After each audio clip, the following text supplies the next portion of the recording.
Let's get back to our guest, Devin Linus, Malayan Traders Capital founder and CIO, on the possibility of a Donald Trump presidency and the effect that would have not only in the United States but elsewhere in the world. Now, Devin, Donald Trump, he's certainly a headline maker, and as November draws near, there is the likelihood that we have to deal with the reality he may be the president. What would that mean for the U.S. economy, in your view, from your post here in Malaysia? People have to remember that Donald Trump, at the end of the day, is a businessman, and he owns like real estate in New York, the Malayan Club in Florida, and at the end of the day, he has his business to protect. So although he says all these crazy things, I think he says that because he can. And once he wins the presidency, he's going to really look at things and he says, what's going to be the best for the U.S. economy, how to make America great again. But he's got this, America first, America great kind of position here. But when you take a look at the trade networks, ultimately the U.S. is such an important part of all of this. So how can they be almost isolationists?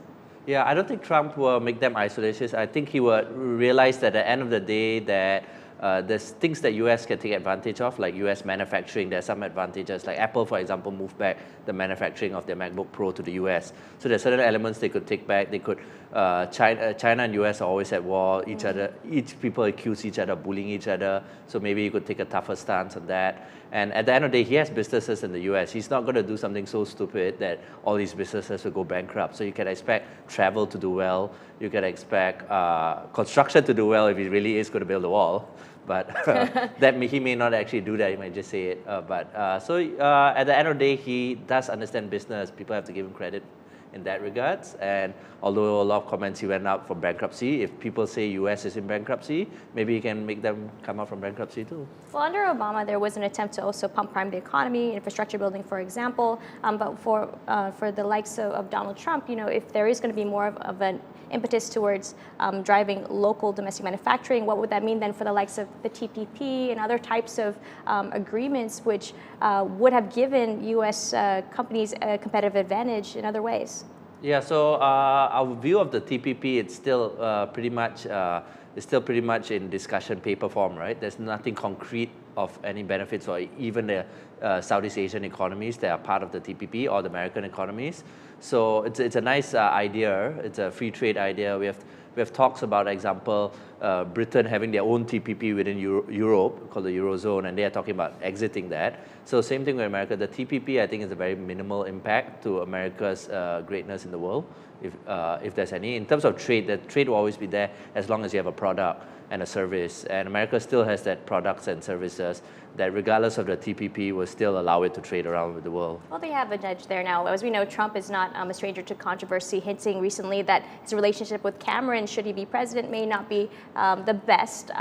So, with that picture there, what kind of relationship might you anticipate from these two big economies?